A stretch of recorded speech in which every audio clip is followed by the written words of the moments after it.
Muito obrigado, boa noite a todos. É um prazer estar aqui com vocês, com esse desafio de pensar o trabalho, né, o futuro do trabalho. E, para começar, eu queria compartilhar uma dificuldade que certamente o Anderson Adami, que também está aqui na organização do evento, tem, assim como eu tenho, de explicar para os meus pais, explicar para os meus colegas o que eu tenho feito ultimamente, não é? Aliás, eu queria começar contando uma historinha, né? Meu pai, ele com 8 anos, o pai dele faleceu e a minha avó então levou meu pai numa oficina que tinha na nossa cidade, na minha cidade natal, e apresentou ele para um compadre da minha avó então, e falou: olha, eu queria deixar aqui meu filho porque eu não tenho como cuidar dele e eu queria que você ensinasse o ofício para o meu filho. E assim meu pai aprendeu o ofício de tapeceiro e foi tapeceiro, é um ótimo tapeceiro, não é? E ele, quando então eu tinha 14 anos, tinha expectativa também de que eu também aprendesse o mesmo ofício. E eu não me interessei, trabalhei com isso um pouquinho também, mas também meu pai também incentivou muito a ir para a escola, e eu comecei a me interessar então por biologia, e eu falei então que eu ia estudar biologia, que eu não ia continuar trabalhando com aquilo.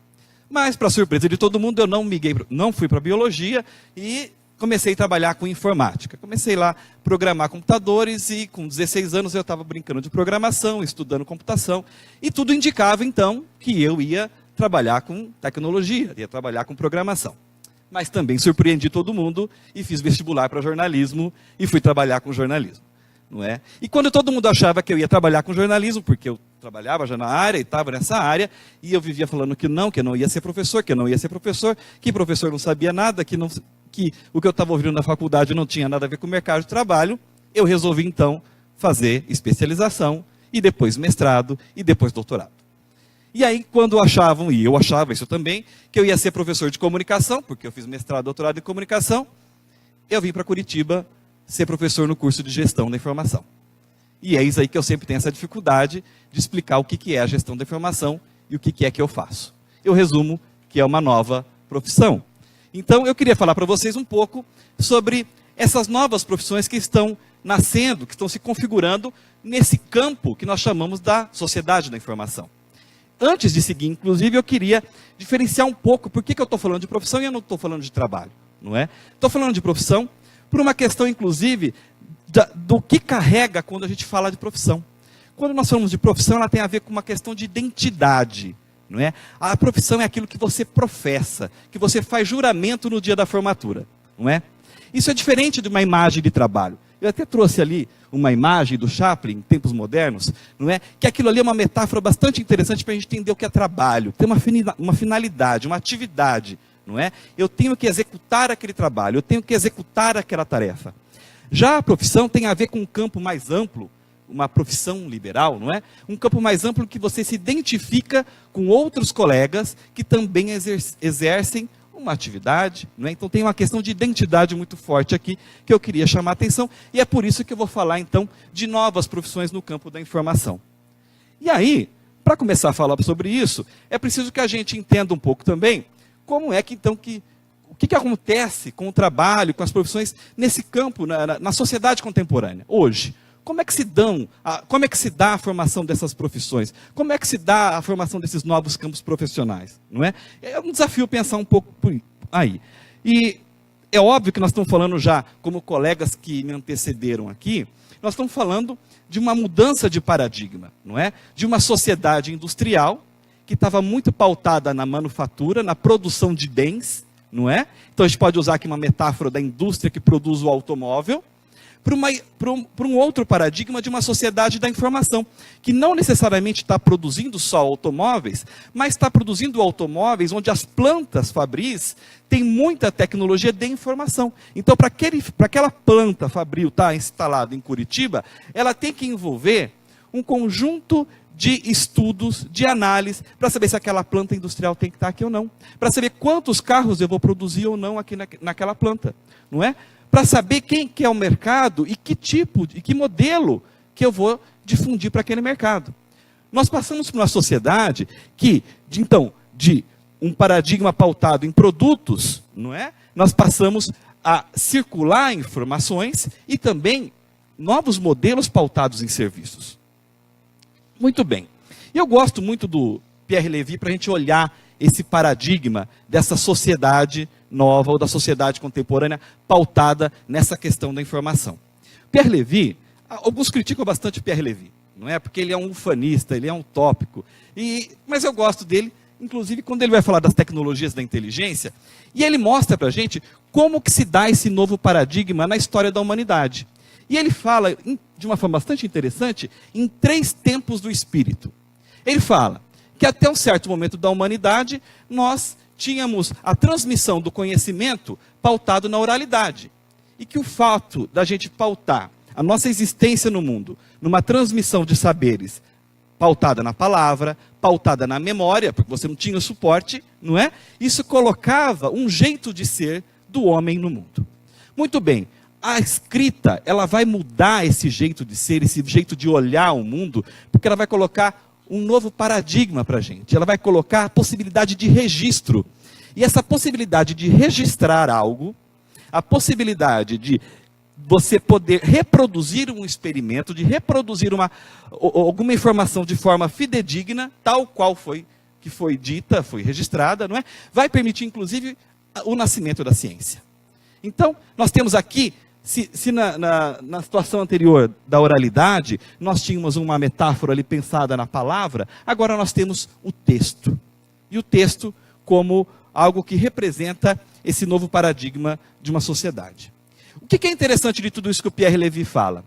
É interessante que quando surgem as novas propostas no terreno da informática, a gente muda tudo de novo.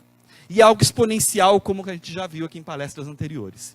A gente coloca um novo paradigma para a sociedade, que vai colocar novas formas de transmissão do conhecimento, novas formas de estar no mundo, e, obviamente, novas formas de trabalho e novas profissões. E ao invés de texto, então, nós temos hipertexto. Nós temos novas formas de comunicação e processamento de informações elevados, né, a uma potência muito grande. E isso vai colocar novas linguagens. Ao invés de falar em texto, falamos em hipertexto. E falamos em conexões de tudo no mesmo tecido eletrônico, ou seja, a internet. Então é dessa sociedade contemporânea que a gente chama de sociedade da informação, que a gente chama de sociedade em rede, que a gente chama de sociedade do conhecimento que nós estamos falando. De uma sociedade que, vejam só, ela é perpassada por muitos desafios. Nós podemos ser ufanistas, ou ser utópicos, ou ser bastante otimistas, para perceber um novo espaço, um novo campo profissional, onde a gente pode empreender. Mas é uma sociedade também cheia de paradoxos, não é? É uma sociedade cheia de paradoxos, por quê? Porque tem o predomínio da informática? Sim, tem o predomínio da informática. Mas as fronteiras naturais que nós conhecíamos até então, aquilo que a gente entendia de geografia até então, é tudo mudado, não é? As fronteiras dos estados-nação acabaram. Agora, a gente vai ver mapas, como nós vimos agora há pouco, aqui, não é? Mapas que não necessariamente estão ligados àquela ideia de Estado. Ou seja, a globalização mudou demasiadamente aquilo que nós conhecíamos do mundo. E mudou isso redefinindo o papel dos Estados, redefinindo o papel dos sindicatos, redefinindo as relações trabalhistas, redefinindo aquilo que a gente entende por empresa, redefinindo aquilo que a gente entende por trabalhador, não é? Obviamente, nós temos novos atores sociais. O Estado é menor, o Estado diz menos do que pode ser feito na sociedade, abre-se um campo, obviamente, inovador, um campo onde se pode criar, naturalmente, mas também abre-se um campo desregulado, não é? Empresas que estavam necessariamente num país e tinham que se subordinar às leis daquele país, começam a atuar em diferentes países e trazer novas demandas para as próprias legislações desses países. Vide o caso da Uber, não é? Então, nós temos aí que pensar, inclusive, o papel dos sindicatos e o poder dos sindicatos, inclusive das relações que ele consegue ou não consegue negociar no trabalho. Obviamente, então, atores que, além de Estado, vão surgir grandes corporações. Corporações pautadas na informática, não é? Microsoft, Google, Facebook. Grandes empresas que se estendem para diversos setores da sociedade e também são determinantes no design da tecnologia e como que essas tecnologias se inserem nessa sociedade. Então, nós temos, como eu já disse, uma passagem de um setor de produção para um setor de serviços, temos também novas concepções acerca do trabalho, não é? A gente deixa de falar de recursos humanos e começa a falar de gestão de pessoas, gestão de competências. Nessa sociedade a gente começa a falar em competências digitais, competências informacionais, competências midiáticas, em novas possibilidades de aplicação da informática. E isso tudo que eu estou colocando aqui para vocês já é realidade em termos de aplicação em diversas empresas. A gente fala em e-commerce, em e-learning, em business intelligence, em marketing de conteúdo, em big data, em mineração de dados, internet das coisas, monitoramento e engajamento de mídias sociais. Todas essas ferramentas tecnológicas, além de outras que já colocaram aqui, que estão bastante presentes na realidade das organizações, não é? Para navegar nesse cenário, então, é preciso que nós desenvolvamos novas habilidades, novas competências, ou o que vários especialistas têm chamado de information literacy, media literacy, não é? São o que a gente chama de literacias, competências para navegar nesse mundo. Eu trouxe aqui só um exemplo, que é simples, porque o Paul Gilster, ele coloca essas competências em 3 níveis. Então é bastante fácil da gente olhar, não é? Então, para ser competente digitalmente, o Paul Gilster diz que a gente tem que realizar julgamentos sobre conteúdo das informações disponíveis na internet, que tem que justapor os diversos conhecimentos encontrados na internet, provenientes de diferentes fontes, de maneira não linear, para elaborar informações confiáveis. E tem que buscar e manter a pesquisa constante das informações atualizadas. Isso talvez sejam algumas das competências, ou seja, uma reflexão em torno dessas novas competências no âmbito do futuro do trabalho, no âmbito de novas profissões, né? Competências que vão ajudar a nós navegarmos nesse ciberespaço. E, obviamente, que tem a ver com a emergência de novas possibilidades que vieram dentro ou no bojo dessa sociedade da informação, novas linguagens, novas sociabilidades, novas culturas, novas profissões. E quando eu falo de novas sociabilidades, eu falo de novas relações sociais. Não é? Como o próprio Bauman chama a atenção, não é? Para que a modernidade é líquida, porque as nossas relações são líquidas e elas se liquefazem, é uma crítica a como que nós estamos nos inserindo nesse terreno das tecnologias e com as propostas que elas colocam para a gente, não é? O que dizer dessas profissões, então? Eu trouxe aqui 2 exemplos para finalizar minha fala, tá? Dessas novas profissões. A revista Exame publicou recentemente, agora em abril de 2016, uma reportagem que ela falava sobre uma das profissões mais sexys que seguiam em alta no Brasil. E é bastante interessante a reportagem, e eu já vou dizer então por que ela é sexy, mas a reportagem fala sobre uma profissão nova chamada ciência de dados. Tá? Não é gestão da informação, mas é prima muito próxima. A gestão da informação também é sexy. Eu vivo brincando com os meus alunos. Muito bem. Então, por que essa profissão da ciência de dados diz, nessa revista da Exame, ela é sexy? Ela está pautada numa publicação da Harvard Business Review, em que disse que essa profissão de ciência de dados, ela é sexy porque ela é quente e ela é rara.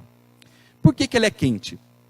Porque mesmo num cenário de crise, ela segue em aquecimento, ela segue em expansão. Não é? Ou seja, está aquecida, então por isso quente. E quente, a revista que usa como um sinônimo para entender o que é sexy. E rara. Há poucas pessoas que trabalham e que têm habilidades para lidar nesse terreno da ciência de dados.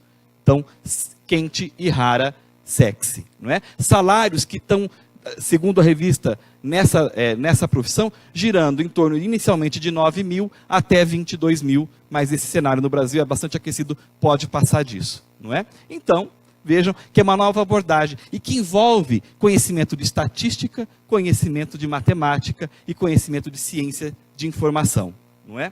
É uma abordagem nova, vale a pena a gente pensar. E agora fazendo merchandising, não é? Agora falando do meu peixe, não é? Sou coordenador do curso de gestão da informação da UFPR, que no próximo ano vai completar 20 anos. Esse curso, ele é o primeiro do Brasil. Só existem mais 3 no Brasil, atualmente, tá? E ano que vem nós vamos fazer 20 anos da graduação, 10 anos da pós-graduação, nós temos curso de mestrado e doutorado também. Por que essa nova profissão surge, não é? interessante, ela surge de um legado da UFPR, de um curso de biblioteconomia. Olha que interessante, não é? A biblioteconomia está dentro da ciência da informação, assim como a gestão da informação está dentro da ciência da informação. Uma diferença, grosso modo aqui, é que uma pensava a gestão da informação no contexto da biblioteca e a outra extrapola o contexto da gestão da informação para qualquer organização. E isso é uma realidade. Qualquer organização hoje tem uma massa documental, uma massa informacional difícil de mensurar. E é preciso que se organizem as formas de captar essas informações, organizar, armazenar, disseminar e entregar para a pessoa correta no momento correto. Isso é um pouco o que nós na gestão da informação defendemos e formamos os profissionais para isso. E olha que legal as habilidades que são precisas para um gestor da informação. Espírito criativo e investigativo, pensamento sistêmico, raciocínio lógico-matemático, iniciativa e trabalho em equipe, aprendizado contínuo, conduta ética, análise e interpretação de informações e solução de problemas com flexibilidade e adaptabilidade. Obviamente, habilidades como essas vão caber tanto no setor privado como no setor público, não é? Tanto para um profissional autônomo como em instituições do terceiro setor. Não é? É uma abordagem que representa um pouco, ela dá a entender um pouco esse contexto das novas profissões no campo da informação. Tá bem? Era isso. Muito obrigado. Boa noite a todos.